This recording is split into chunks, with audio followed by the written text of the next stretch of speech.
سورۃ الفاتحہ۔ سورہ فاتحہ کا تعارف، مقام نزول۔ اکثر علماء کے نزدیک سورہ فاتحہ مکہ مکرمہ میں نازل ہوئی ہے۔ امام مجاہد رحمۃ اللہ تعالی علیہ فرماتے ہیں سورہ فاتحہ مدینہ منورہ میں نازل ہوئی ہے، اور ایک قول یہ ہے کہ سورہ فاتحہ 2 مرتبہ نازل ہوئی، ایک مرتبہ مکہ مکرمہ میں اور دوسری مرتبہ مدینہ منورہ میں نازل ہوئی ہے۔ آیات، کلمات اور حروف کی تعداد، اس صورت میں ایک رکوع، 7 آیتیں، 27 کلمے اور 140 حروف ہیں۔ سورہ فاتحہ کے اسماء اور ان کی وجہ تسمیہ۔ اس سورت کے متعدد نام ہیں، اور ناموں کا زیادہ ہونا اس کی فضیلت اور شرف کی دلیل ہے۔ اس کے مشہور 15 نام یہ ہیں۔ نمبر 1، سورہ فاتحہ۔ سورہ فاتحہ سے قرآن پاک کی تلاوت شروع کی جاتی ہے، اور اسی سورت سے قرآن پاک لکھنے کی ابتدا کی جاتی ہے، اس لیے اسے فاتحۃ الکتاب یعنی کتاب کی ابتدا کرنے والی کہتے ہیں۔ نمبر 2، اس سورت کی ابتدا الحمدللہ سے ہوئی، اس مناسبت سے اسے سورۃ الحمد یعنی وہ سورت جس میں اللہ تعالیٰ کی حمد بیان کی گئی ہے کہتے ہیں۔ نمبر 3 اور 4، سورہ فاتحہ قرآن پاک کی اصل ہے، اس بنا پر اسے ام القرآن اور ام الکتاب کہتے ہیں۔ نمبر 5، یہ سورت نماز کی ہر رکعت میں پڑھی جاتی ہے، یا یہ سورت 2 مرتبہ نازل ہوئی ہے، اس وجہ سے اسے السبع المثانی یعنی بار بار پڑھی جانے والی یا 1 سے زائد مرتبہ نازل ہونے والی 7 آیتیں کہا جاتا ہے۔ نمبر 6، 7 اور 8، دین کے بنیادی امور کا جامع ہونے کی وجہ سے سورہ فاتحہ کو سورۃ الکنز، سورۃ الوافیہ اور سورۃ الکافیہ کہتے ہیں۔ نمبر 9 اور 10، شفا کا باعث ہونے کی وجہ سے اسے سورۃ الشفا اور سورۃ الشافیہ کہتے ہیں۔ نمبر 11، 12، 13، 14 اور 15، دعا پر مشتمل ہونے کی وجہ سے اسے سورۃ الدعاء، سورۃ تعلیم المسئلہ، سورۃ السؤال، سورۃ المناجات اور سورۃ التفویض بھی کہا جاتا ہے۔ سورہ فاتحہ کے فضائل۔ احادیث میں سورت کے بہت سے فضائل بیان کیے گئے، ان میں سے 4 فضائل بیان کرتا ہوں۔ نمبر 1، بخاری شریف کی حدیث ہے، حضرت ابو سعید بن معلا رضی اللہ تعالی عنہ فرماتے ہیں، میں نماز پڑھ رہا تھا تو مجھے نبی کریم صلی اللہ تعالی علیہ وسلم نے بلایا، لیکن میں نے جواب نہ دیا۔ جب نماز سے فارغ ہو کر بارگاہ رسالت صلی اللہ تعالی علیہ وسلم میں حاضر ہوا، میں نے عرض کی، یا رسول اللہ صلی اللہ تعالی علیہ وسلم، میں نماز پڑھ رہا تھا۔ تاجدار رسالت صلی اللہ تعالی علیہ وسلم نے ارشاد فرمایا، کیا اللہ تعالیٰ نے یہ نہیں فرمایا، استجیبوا للہ وللرسول اذا دعاکم، اللہ اور اس کے رسول کی بارگاہ میں حاضر ہو جاؤ جب وہ تمہیں بلائیں۔ پھر ارشاد فرمایا، کیا میں تمہیں تمہارے مسجد سے نکلنے سے پہلے قرآن کریم کی سب سے عظیم سورت نہ سکھاؤں؟ پھر آپ علیہ الصلوۃ والسلام نے میرا ہاتھ پکڑ لیا۔ جب ہم نے نکلنے کا ارادہ کیا تو میں نے عرض کی، یا رسول اللہ صلی اللہ تعالی علیہ وسلم، آپ نے فرمایا تھا کہ میں ضرور تمہیں قرآن مجید کی سب سے عظمت والی سورت سکھاؤں گا۔ ارشاد فرمایا، وہ سورت الحمدللہ رب العالمین ہے، یہی 7 مثانی اور قرآن عظیم ہے جو مجھے عطا فرمائی گئی۔ نمبر 2، مسلم شریف کی حدیث ہے، حضرت عبداللہ ابن عباس رضی اللہ تعالی عنہما فرماتے ہیں، ایک فرشتہ آسمان سے نازل ہوا اور اس نے سید المرسلین صلی اللہ تعالی علیہ وسلم کی بارگاہ میں سلام پیش کر کے عرض کی، یا رسول اللہ صلی اللہ تعالی علیہ وسلم، آپ کو ان 2 نوروں کی بشارت ہو جو آپ کے علاوہ اور کسی نبی کو عطا نہیں کیے گئے، اور وہ 2 نور یہ ہیں، نمبر 1 سورہ فاتحہ، نمبر 2 سورہ بقرہ کی آخری آیتیں۔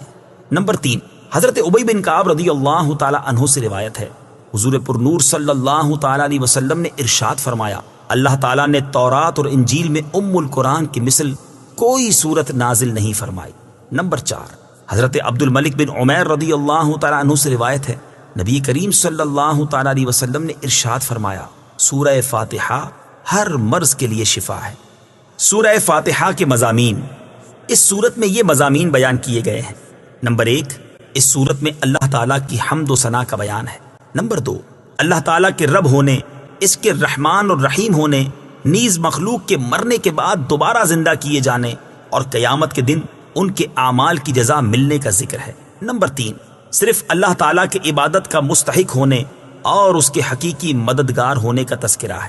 نمبر 4، دعا کے آداب کا بیان اور اللہ تعالیٰ سے دین حق اور صراط مستقیم کی طرف ہدایت ملنے نیک لوگوں کے حال سے موافقت اور گمراہوں سے اجتناب کی دعا مانگنے کی تعلیم ہے۔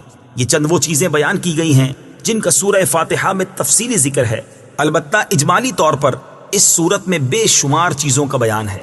امیر المومنین حضرت علی المرتضیٰ کرم اللہ تعالی وجہہ الکریم فرماتے ہیں، اگر میں چاہوں تو سورہ فاتحہ کی تفسیر سے 70 اونٹ بھروا دوں۔ اعلیٰ حضرت امام احمد رضا خان علیہ رحمت الرحمان حضرت علی المرتضیٰ کرم اللہ تعالی وجہ الکریم کا یہ قول نقل کرنے کے بعد فرماتے ہیں، ایک اونٹ کئے یعنی کتنے ہی من کا بوجھ اٹھاتا ہے، اور ہر من میں کئے یعنی کتنے ہزار اجزاء ہوتے ہیں، ان کا حساب لگایا جائے تو یہ حساب سے تقریباً 25 لاکھ جز بنتے ہیں۔ یہ فقط سورہ فاتحہ کی تفسیر ہے۔ سورہ فاتحہ سے متعلق شرعی مسائل۔ نمبر 1، نماز میں سورہ فاتحہ پڑھنا واجب ہے۔ امام اور تنہا نماز پڑھنے والا اپنی زبان سے سورہ فاتحہ پڑھے گا، جبکہ مقتدی امام کے پیچھے خاموش رہے گا، اور جہری نماز میں اس کی قراءت بھی سنے گا، اور اس کا یہی عمل پڑھنے کے حکم میں ہے۔ اللہ تعالیٰ نے قرآن پاک میں تلاوت کے وقت مقتدی کو خاموش رہنے اور قراءت سننے کا حکم دیتے ہوئے ارشاد فرمایا، وَإِذَا قُرِئَ الْقُرْآنُ فَاسْتَمِعُوا لَهُ وَأَنصِتُوا لَعَلَّكُمْ تُرْحَمُونَ۔ ترجمہ، اور جب قرآن پڑھا جائے تو اسے غور سے سنو اور خاموش رہو تاکہ تم پر رحم کیا جائے۔ اور حضرت ابو موسیٰ اشعری رضی اللہ تعالی عنہ سے روایت ہے، حضور اقدس صلی اللہ تعالی علیہ وسلم نے ارشاد فرمایا، جب امام قراءت کرے تو تم خاموش رہو۔ ابن ماجہ کی ایک اور حدیث ہے، حضرت جابر بن عبداللہ رضی اللہ تعالی عنہ سے روایت ہے، نبی کریم صلی اللہ تعالی علیہ وسلم نے ارشاد فرمایا، جس شخص کا کوئی امام ہو تو امام کا پڑھنا ہی مقتدی کا پڑھنا ہے۔ ان کے علاوہ اور بہت سی احادیث میں امام کے پیچھے مقتدی کے خاموش رہنے کے بارے میں بیان کیا گیا ہے۔ امام اعظم کا مناظرہ۔ امام فخر الدین رازی رحمۃ اللہ تعالی علیہ فرماتے ہیں، مدینہ منورہ کے چند علماء امام ابو حنیفہ رضی اللہ تعالیٰ عنہ کے پاس اس غرض سے آئے کہ وہ امام کے پیچھے مقتدی کی قراءت کرنے کے معاملے میں ان سے مناظرہ کریں۔ امام ابو حنیفہ رضی اللہ تعالیٰ عنہ نے ان سے فرمایا، سب سے مناظرہ کرنا میرے لیے ممکن نہیں، آپ ایسا کریں کہ مناظرے کا معاملہ اس کے سپرد کر دیں جو آپ سب سے زیادہ علم والا ہے، تاکہ میں اس کے ساتھ مناظرہ کروں۔ انہوں نے ایک عالم کی طرف اشارہ کیا تو امام ابو حنیفہ رضی اللہ تعالیٰ عنہ نے فرمایا، کیا یہ تم سب سے زیادہ علم والا ہے؟ انہوں نے جواب دیا، ہاں۔ امام ابو حنیفہ رضی اللہ تعالیٰ عنہ نے فرمایا، کیا میرا اس کے ساتھ مناظرہ کرنا تم سب کے ساتھ مناظرہ کرنے کی طرح ہے؟ انہوں نے کہا، ہاں۔ امام ابو حنیفہ رضی اللہ تعالیٰ عنہ نے فرمایا، اس کے خلاف جو دلیل قائم ہوگی وہ گویا کہ تمہارے خلاف قائم ہوگی؟ انہوں نے جواب دیا، ہاں۔ امام ابو حنیفہ رضی اللہ تعالیٰ عنہ نے فرمایا، اگر میں اس کے ساتھ مناظرہ کروں اور دلیل میں اس پر غالب آ جاؤں تو وہ دلیل تم پر بھی لازم ہوگی؟ انہوں نے کہا، ہاں۔ امام ابو حنیفہ رضی اللہ تعالیٰ عنہ نے دریافت کیا، وہ دلیل تم پر کیسے لازم ہوگی؟ انہوں نے جواب دیا، اس لیے کہ ہم اسے اپنا امام بنانے پر راضی ہیں تو اس کی بات ہماری بات ہوگی۔ امام ابو حنیفہ رضی اللہ تعالیٰ عنہ نے فرمایا، ہم بھی تو یہی کہتے ہیں کہ جب ہم نے ایک شخص کو نماز میں اپنا امام مان لیا تو اس کا قراءت کرنا ہمارا قراءت کرنا ہے اور وہ ہماری طرف سے نائب ہے۔ امام ابو حنیفہ رضی اللہ تعالی عنہ کی یہ بات سن کر سب نے اقرار کر لیا کہ امام کے پیچھے مقتدی قراءت نہیں کرے گا۔ نمبر 2، نماز جنازہ میں خاص دعا یاد نہ ہو تو دعا کی نیت سے سورہ فاتحہ پڑھنا جائز ہے، جبکہ قراءت کی نیت سے پڑھنا جائز نہیں۔ بسم اللہ الرحمن الرحیم۔ ترجمہ، اللہ کے نام سے شروع جو نہایت مہربان رحمت والا ہے۔ بسم اللہ، اللہ کے نام سے شروع۔ تفسیر صراط الجنان میں اس کی تفسیر کچھ اس طرح ہے۔ علامہ احمد ساوی رحمت اللہ تعالی علیہ فرماتے ہیں، قرآن مجید کی ابتدا بسم اللہ سے اس لیے کی گئی تاکہ اللہ تعالیٰ کے بندے اس کی پیروی کرتے ہوئے ہر اچھے کام کی ابتدا بسم اللہ سے کریں، اور حدیث پاک میں بھی اچھے اور اہم کام کی ابتدا بسم اللہ سے کرنے کی ترغیب دی گئی ہے۔ چنانچہ حضرت ابو ہریرہ رضی اللہ تعالی عنہ سے روایت ہے، حضور پر نور صلی اللہ تعالی علیہ وسلم نے ارشاد فرمایا، جس اہم کام کی ابتدا بسم اللہ الرحمن الرحیم سے نہ کی گئی تو وہ ادھورا رہ جاتا ہے۔ لہٰذا تمام مسلمانوں کو چاہیے کہ وہ ہر نیک اور جائز کام کی ابتدا بسم اللہ الرحمن الرحیم سے کریں، اس کی بہت برکت ہے۔ الرحمن الرحیم، جو بہت مہربان رحمت والا ہے۔ امام فخر الدین رازی رحمت اللہ تعالی علیہ فرماتے ہیں، اللہ تعالیٰ نے اپنی ذات کو رحمان اور رحیم فرمایا تو یہ اس کی شان سے بعید ہے کہ وہ رحم نہ فرمائے۔ مروی ہے کہ ایک سائل نے بلند دروازے کے پاس کھڑے ہو کر کچھ مانگا تو اسے تھوڑا سا دے دیا گیا۔ دوسرے دن وہ ایک کلاڑا لے کر آیا اور دروازے کو توڑنا شروع کر دیا۔ اس سے کہا گیا کہ تو ایسا کیوں کر رہا ہے؟ اس نے جواب دیا، تو دروازے کو اپنی عطا کے لائق کر یا اپنی عطا کو دروازے کے لائق بنا۔ اے ہمارے اللہ عز و جل، رحمت کے سمندروں کو تیری رحمت سے وہ نسبت ہے جو ایک چھوٹے سے ذرے کو تیرے عرش سے نسبت ہے، اور تو نے اپنی کتاب کی ابتدا میں اپنے بندوں پر اپنی رحمت کی صفت بیان کی، اس لیے ہمیں اپنی رحمت اور فضل سے محروم نہ رکھنا۔ بسم اللہ سے متعلق چند شرعی مسائل۔ علماء کرام نے بسم اللہ سے متعلق بہت سے شرعی مسائل بیان کیے ہیں، ان میں سے چند بیان کرتا ہوں۔ نمبر 1، جو بسم اللہ ہر سورت کے شروع میں لکھی ہوئی ہے یہ پوری آیت ہے، اور جو سورہ نمل کی آیت نمبر 30 میں ہے وہ اس آیت کا ایک حصہ ہے۔ نمبر 2، بسم اللہ ہر سورت کے شروع کی آیت نہیں ہے بلکہ پورے قرآن کی ایک آیت ہے، جسے ہر سورت کے شروع میں لکھ دیا گیا تاکہ دو سورتوں کے درمیان فاصلہ ہو جائے۔ اسی لیے سورت کے اوپر امتیازی شان میں بسم اللہ لکھی جاتی ہے، آیات کی طرح ملا کر نہیں لکھتے، اور امام جہری نمازوں میں بسم اللہ آواز سے نہیں پڑھتا۔ نیز حضرت جبریل علیہ السلام جو پہلی وحی لائے اس میں بسم اللہ نہ تھی۔ نمبر 3، تراویح پڑھانے والے کو چاہیے کہ وہ کسی ایک سورت کے شروع میں بسم اللہ آواز سے پڑھے تاکہ ایک آیت رہ نہ جائے۔ نمبر 4، تلاوت شروع کرنے سے پہلے اعوذ باللہ من الشیطان الرجیم پڑھنا سنت ہے، لیکن اگر شاگرد استاد سے قرآن مجید پڑھ رہا ہو تو اس کے لیے سنت نہیں۔ نمبر 5، سورت کی ابتدا میں بسم اللہ پڑھنا سنت ہے ورنہ مستحب ہے۔ نمبر 6، اگر سورہ توبہ سے تلاوت شروع کی جائے تو اعوذ باللہ اور بسم اللہ دونوں کو پڑھا جائے، اور اگر تلاوت کے دوران سورہ توبہ آ جائے تو بسم اللہ پڑھنے کی حاجت نہیں۔ الحمد للہ رب العالمین۔ ترجمہ، سب تعریفیں اللہ کے لیے ہیں جو تمام جہان والوں کا پالنے والا ہے۔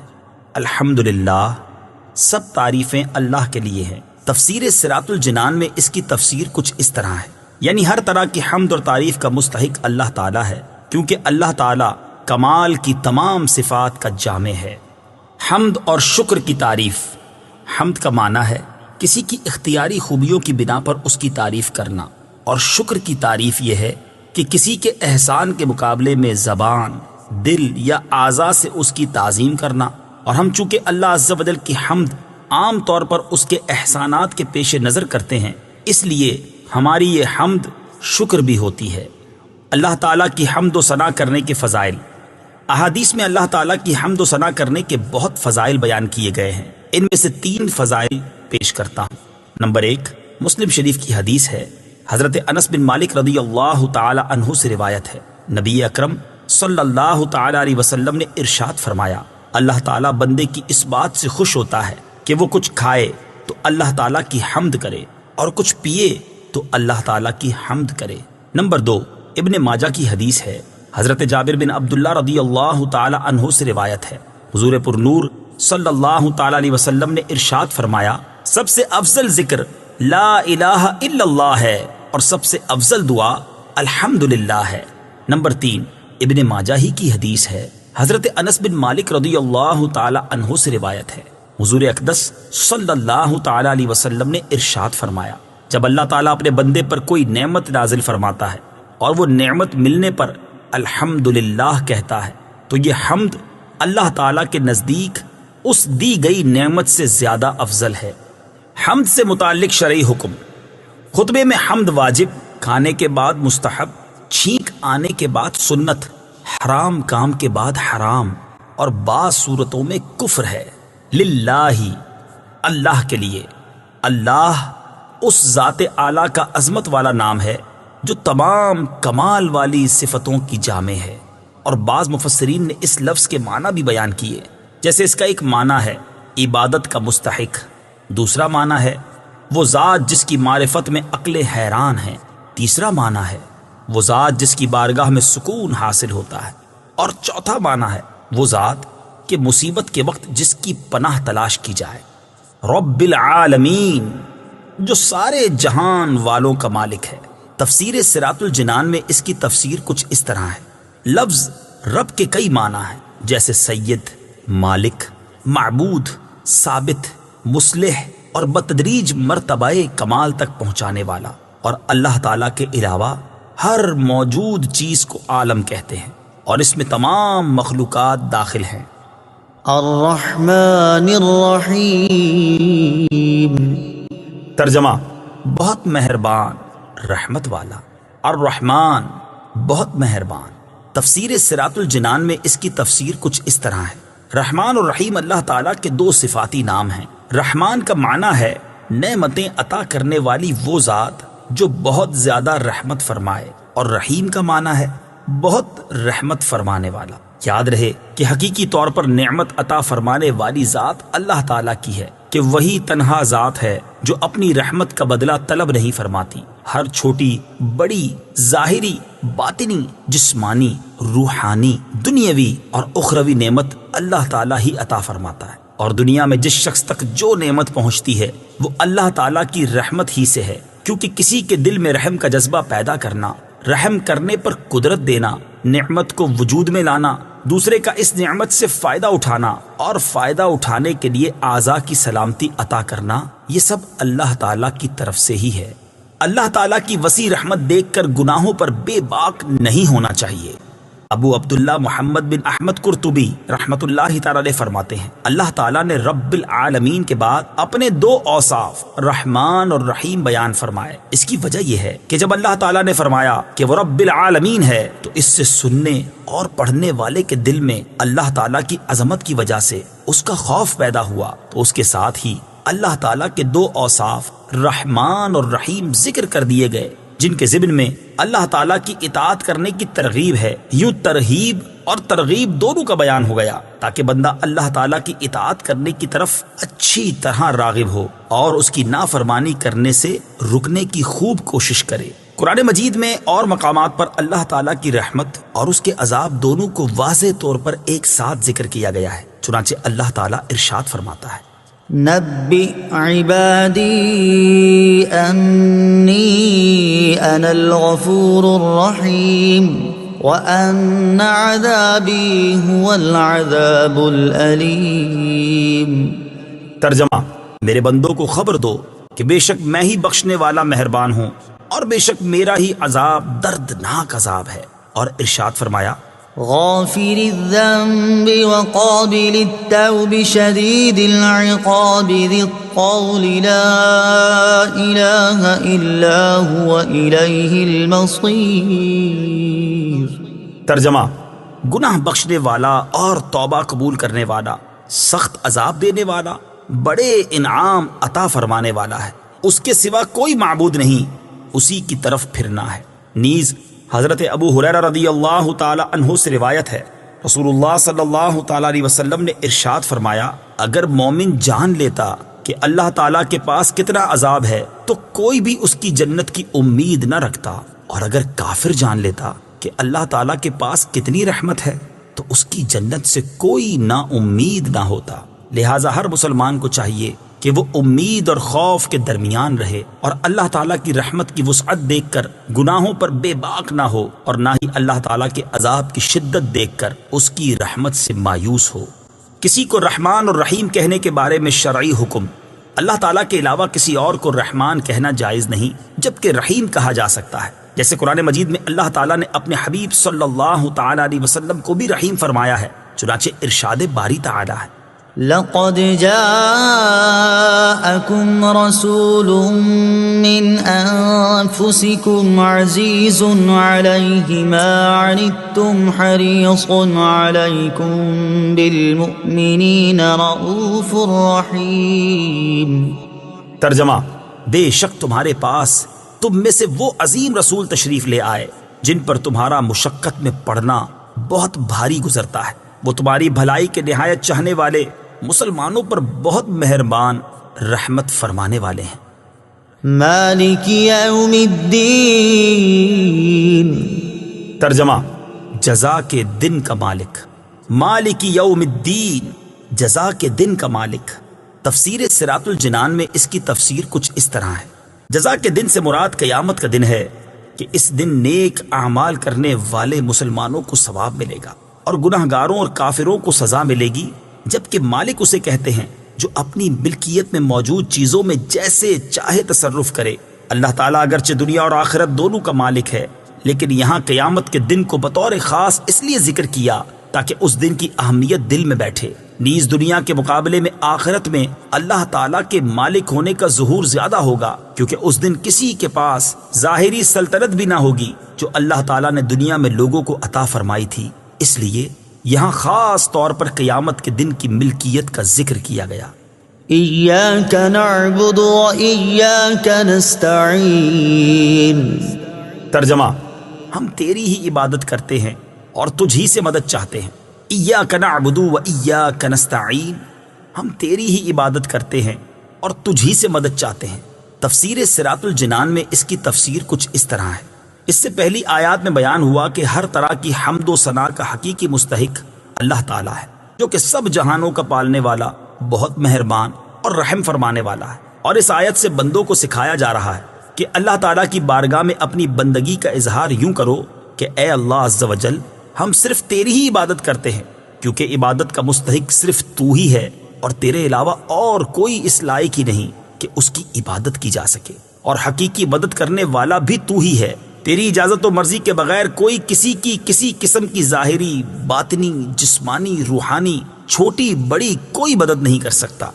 عبادت اور تعظیم میں فرق۔ عبادت کا مفہوم بہت واضح ہے، سمجھنے کے لیے اتنا ہی کافی ہے کہ کسی کو عبادت کے لائق سمجھتے ہوئے اس کی کسی قسم کی تعظیم کرنا عبادت کہلاتا ہے، اور اگر عبادت کے لائق نہ سمجھیں تو وہ محض تعظیم ہوگی، عبادت نہیں کہلائے گی۔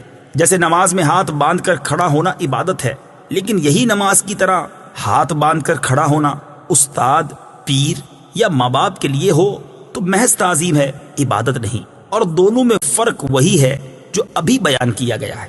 آیت ایاک نعبد سے معلوم ہونے والی اہم باتیں۔ آیت میں جمع کے صیغے ہیں، جیسے ہم تیری ہی عبادت کرتے ہیں۔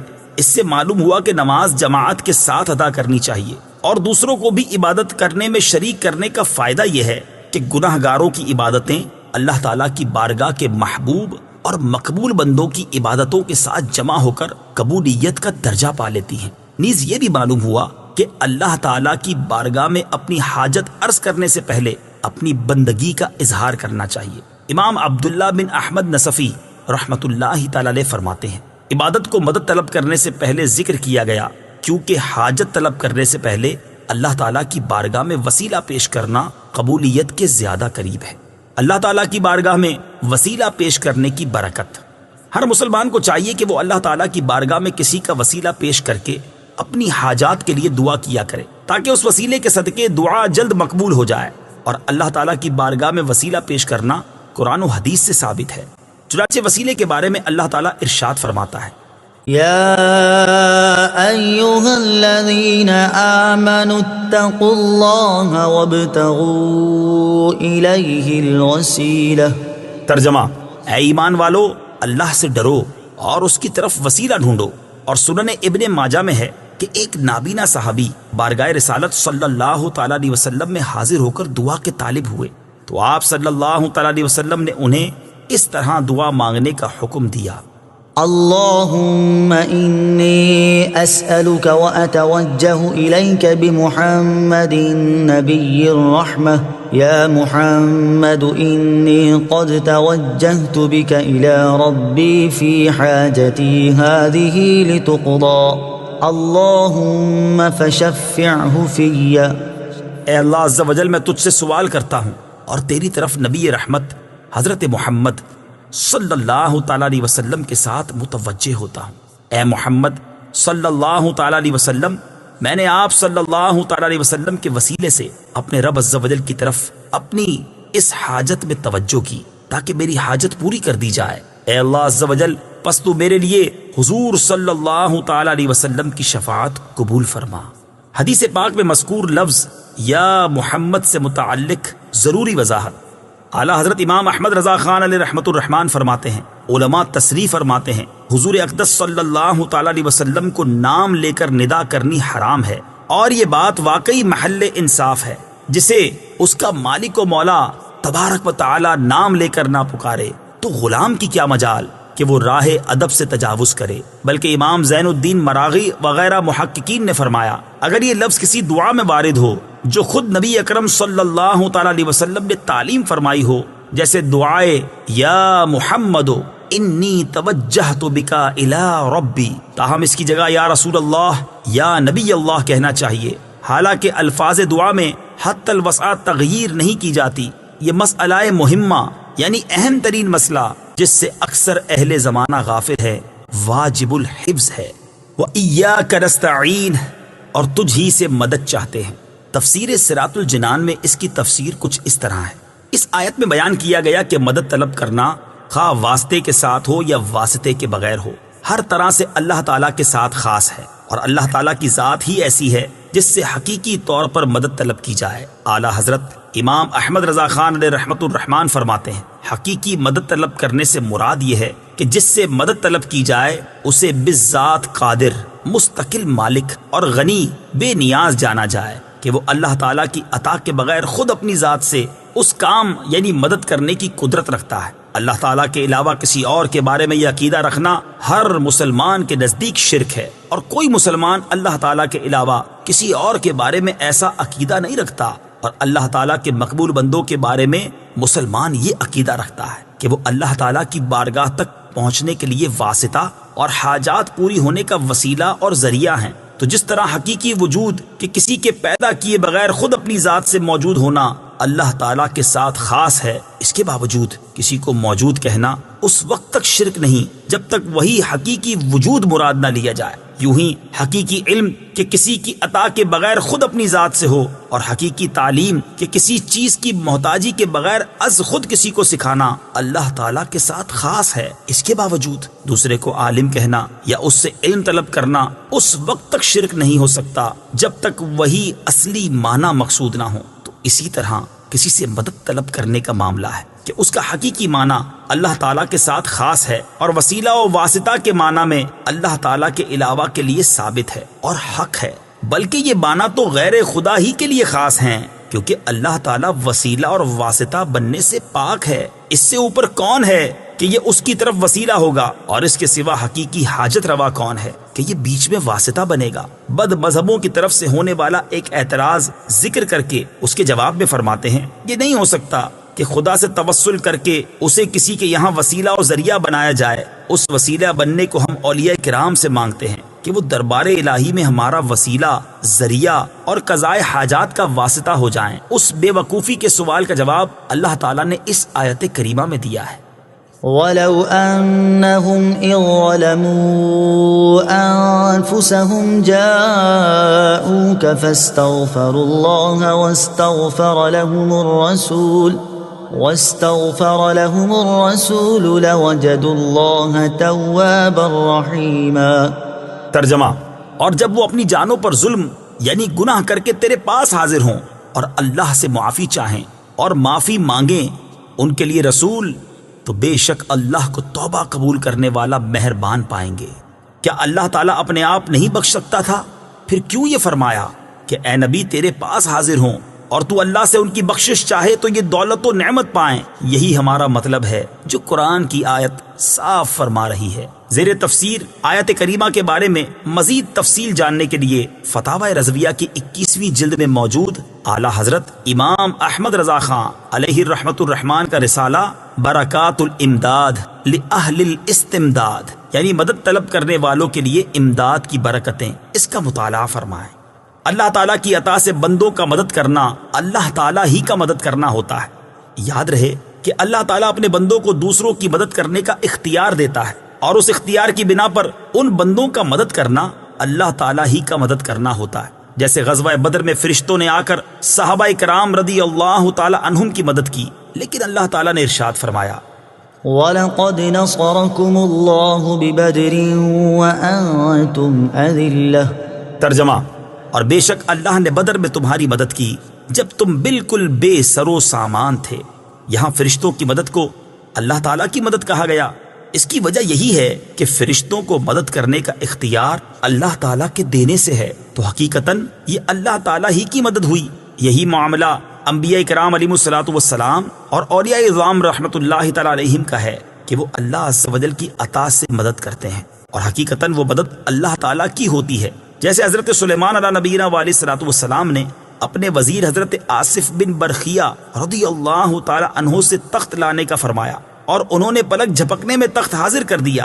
اس پر انہوں نے فرمایا، ھذا من فضل ربی، یہ میرے رب کے فضل سے ہے۔ اور تاجدار رسالت صلی اللہ تعالی علیہ وسلم کی سیرت مبارکہ میں مدد کرنے کی تو اتنی مثالیں موجود ہیں کہ اگر سب جمع کی جائیں تو ایک ضخیم کتاب مرتب ہو سکتی ہے۔ ان میں سے چند مثالیں یہ ہیں۔ نمبر 1، صحیح بخاری میں ہے، نبی کریم علیہ الصلوۃ والسلام نے تھوڑے سے کھانے سے پورے لشکر کو سیر کیا۔ نمبر 2، بخاری شریف ہی میں ہے، آپ صلی اللہ تعالی علیہ وسلم نے دودھ کے ایک پیالے سے 70 صحابہ کو سیراب کر دیا۔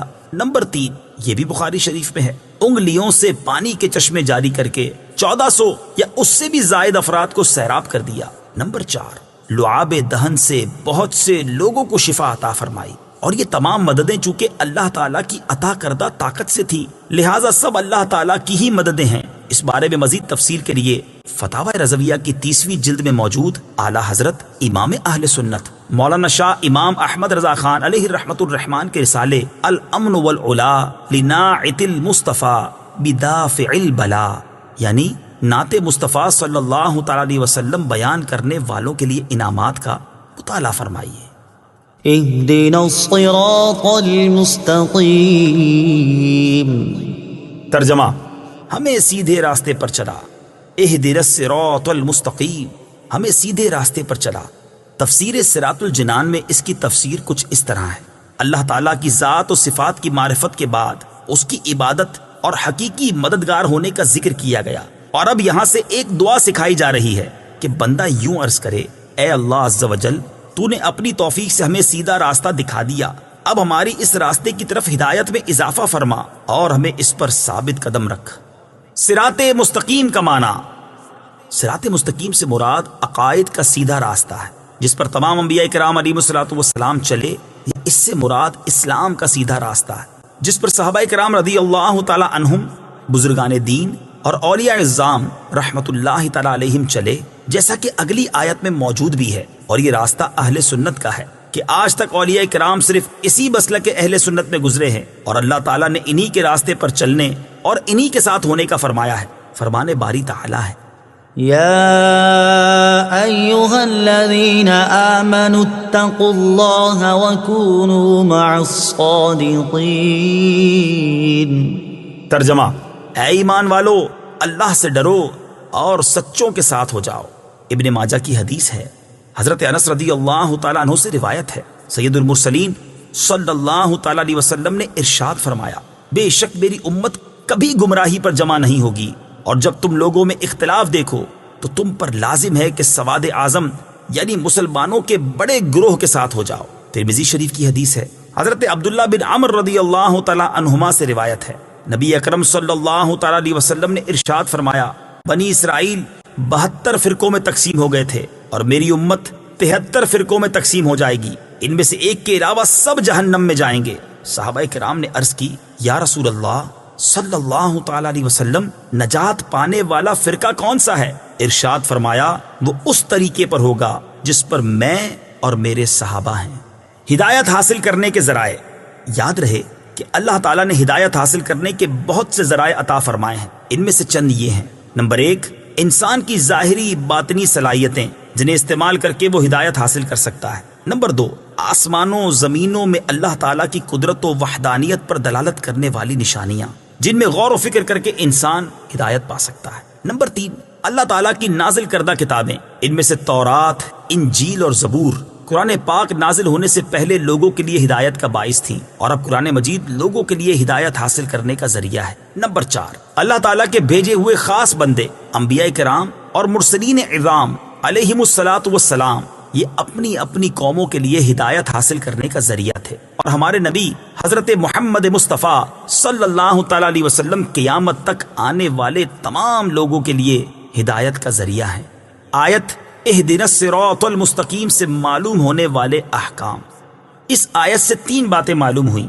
نمبر 1، ہر مسلمان کو اللہ تعالیٰ سے سیدھے راستے پر ثابت قدمی کی دعا مانگنی چاہیے، کیونکہ سیدھا راستہ منزل مقصود تک پہنچا دیتا ہے اور ٹیڑھا راستہ مقصود تک نہیں پہنچاتا۔ اللہ تعالیٰ ارشاد فرماتا ہے کہ عقل والے اس طرح دعا مانگتے ہیں: ربنا لا تزغ قلوبنا بعد إذ هديتنا وهب لنا من لدنك رحمة إنك أنت الوهاب۔ ترجمہ: اے ہمارے رب، تو نے ہمیں ہدایت عطا فرمائی ہے، اس کے بعد ہمارے دلوں کو ٹیڑھا نہ کر اور ہمیں اپنے پاس سے رحمت عطا فرما، بے شک تو بڑا عطا فرمانے والا ہے۔ ترمذی شریف کی حدیث ہے، حضرت انس رضی اللہ تعالی عنہ فرماتے ہیں، حضور پر نور صلی اللہ تعالی علیہ وسلم کثرت سے یہ دعا فرمایا کرتے تھے: یا مقلب القلوب ثبت قلبی علی دینک، اے دلوں کو پھیرنے والے، میرے دل کو اپنے دین پر ثابت قدم رکھ۔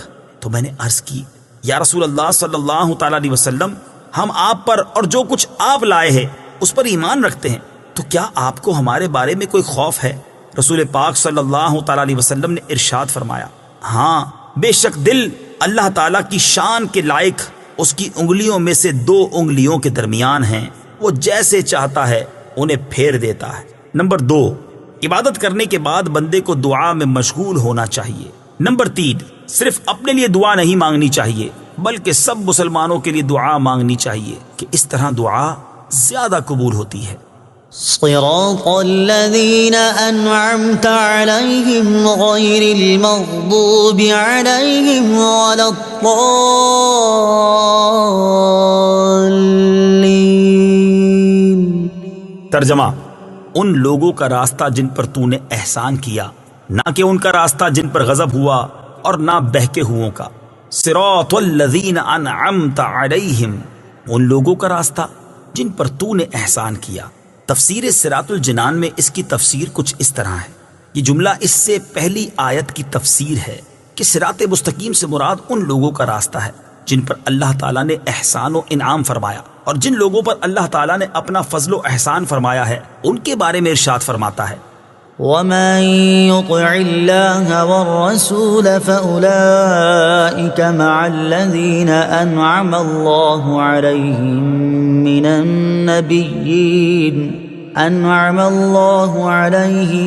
من النبيين والصديقين والشهداء والصالحين وحسن أولئك رفيقا۔ ترجمہ: اور جو اللہ اور رسول کی اطاعت کرے تو وہ ان لوگوں کے ساتھ ہوں گے جن پر اللہ نے فضل کیا، یعنی انبیاء اور صدیقین اور شہداء اور صالحین، اور یہ کتنے اچھے ساتھی ہیں۔ آیت صراط الذین انعمت علیہم سے معلوم ہونے والے مسائل۔ اس آیت سے 2 باتیں معلوم ہوئیں۔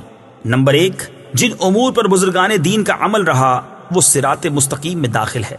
نمبر 2، امام فخر الدین رازی رحمت اللہ تعالی علیہ فرماتے ہیں، بعض مفسرین نے فرمایا کہ اہدنا الصراط المستقیم کے بعد صراط الذین انعمت علیہم کو ذکر کرنا اس بات کی دلیل ہے کہ مرید ہدایت اور مکاشفہ کے مقامات تک اسی صورت پہنچ سکتا ہے جب وہ کسی ایسے پیر کامل کی پیروی کرے جو درست راستے کی طرف اس کی رہنمائی کرے، غلطیوں اور گمراہیوں کی جگہوں سے اسے بچائے، کیونکہ اکثر لوگوں پر نقص غالب ہے اور ان کی عقل حق کو سمجھنے، صحیح اور غلط میں امتیاز کرنے سے قاصر ہیں۔ تو ایک ایسے کامل شخص کا ہونا ضروری ہے جس کی ناقص شخص پیروی کرے، یہاں تک کہ اس کامل شخص کی عقل کے نور سے اس ناقص شخص کی عقل بھی مضبوط ہو جائے، تو اس صورت میں وہ سعادتوں کے درجات اور کمالات کی بلندیوں تک پہنچ سکتا ہے۔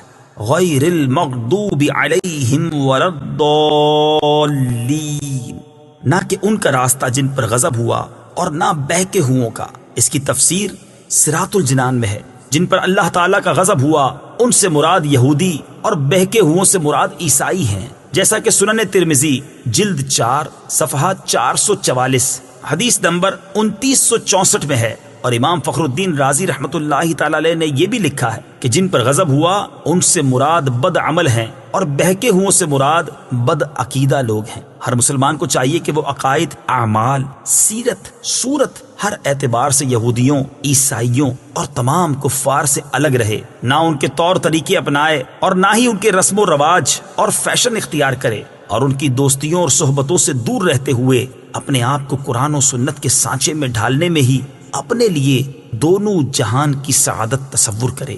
آیت وَلَضَّالِّينَ سے متعلق شرعی مسئلہ، بعض لوگ وَلَضَّالِّينَ کو وَلَضَّالِّينَ پڑھتے ہیں، ان کا ایسا کرنا حرام ہے۔ اعلیٰ حضرت امام احمد رضا خان علیہ الرحمت الرحمان فرماتے ہیں ضاد، ظا، ذال، زا سب حروف متباینہ متغائرہ یعنی ایک دوسرے سے جدا جدا حروف ہیں، ان میں سے کسی کو دوسرے سے تلاوت قرآن میں قصدن بدلنا، اس کی جگہ اسے پڑھنا، نماز میں ہو خواہ بیرون نماز، حرام قطعی و گناہ عظیم، افتراء علی اللہ و تحریف کتاب کریم ہے۔ اس مسئلے کے بارے میں دلائل کے ساتھ تفصیلی معلومات حاصل کرنے کے لیے فتاوی رضویہ کی 6 جلد میں موجود ان رسائل کا مطالعہ فرمائیں۔ نمبر 1، نعم الزاد لروم الضاد یعنی ضاد کی ادائیگی کا بہترین طریقہ۔ نمبر 2، الجام الصاد عن سنن الضاد ضاد کی ادائیگی کے غلط اور صحیح طریقوں کا بیان۔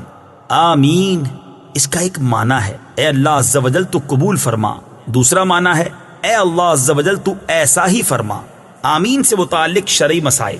نمبر 1، یہ قرآن مجید کا کلمہ نہیں ہے۔ نمبر 2، نماز کے اندر اور نماز سے باہر جب بھی سورہ فاتحہ ختم کی جائے تو اس کے بعد آمین کہنا سنت ہے۔